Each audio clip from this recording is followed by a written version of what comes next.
Pali tchimo limene ambiri mwa asilamu amalipeputsa makamaka mu malo amene iwowa akugwiramo ntchito, kaya ndi m'mikumano imene iwowa amakonza yomwe pamakhala kuti pali akazi, kapenanso m'masukulu.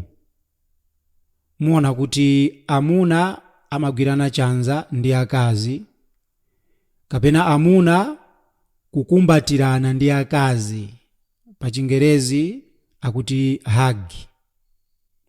Kapena mwina m'masukulumu muona kuti achinyamata amene akuchita maubwenzi basi akamayenda m'makolido agwirana. Kugwirana ndi mwamuna kapena mkazi yemwe iwowa sanamange naye banja, komanso palibe ubale wina uliwonse pakati pa iwo kumbali ya mahram. Ndiye tchimo limeneli asilamu akuyeneka kuti azindikire kuti mu nthawi yomwe akulichita pamaso pa Allah tabaraka wa taala ndi chinthu chachikulu kwambiri.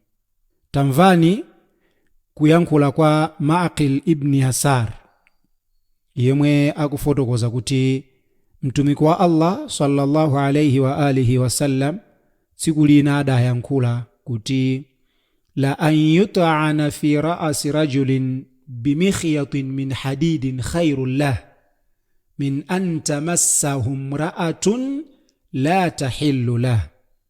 Mmodzi mwa inu amuna kuti abayidwe mmutu mwake ndi singano wachitsulo zili zabwino kwambiri pa iyeyo, kusiyana ndi kuti amugwire kumukhudza mkazi amene sali wololedwa pa iye. Kusonyeza kuti mkazi kugwirana chanza handshake ndi mwamuna amene si maharamu wake kapenanso si mwamuna wake, mkazi ameneyo ndi wochimwa.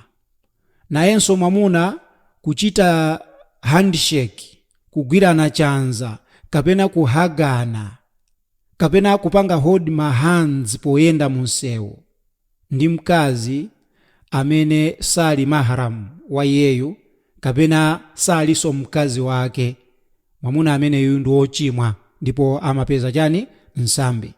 Musanamizidwe ndi mafatuwa amene akupereka anthu ofuna kusangalatsa zilakolako zawo.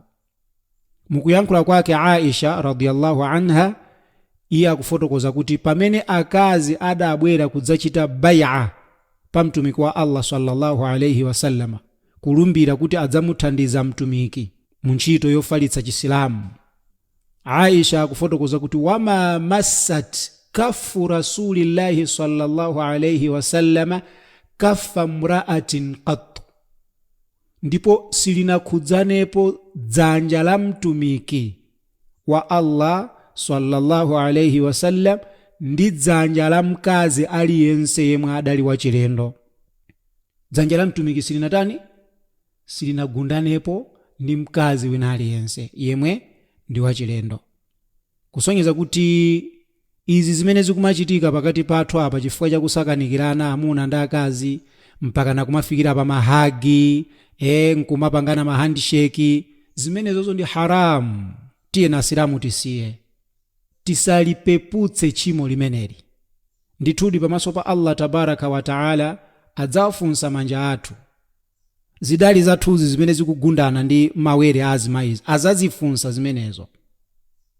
Ndiye tiyeni tiliope tsiku limeneli limene Allah subhanahu wa ta'ala adzakhale akupereka malipiro ake. Ndiye taganizani ndi kunyasa kwa malipiro anje amene munthu akulipidwa chifukwa cha kukhudzana ndi mkazi yemwe sali wololedwa kuti amukhudze kapena kukhudzana ndi mwamuna amene sali wololedwa pa iye kuti amukhudze.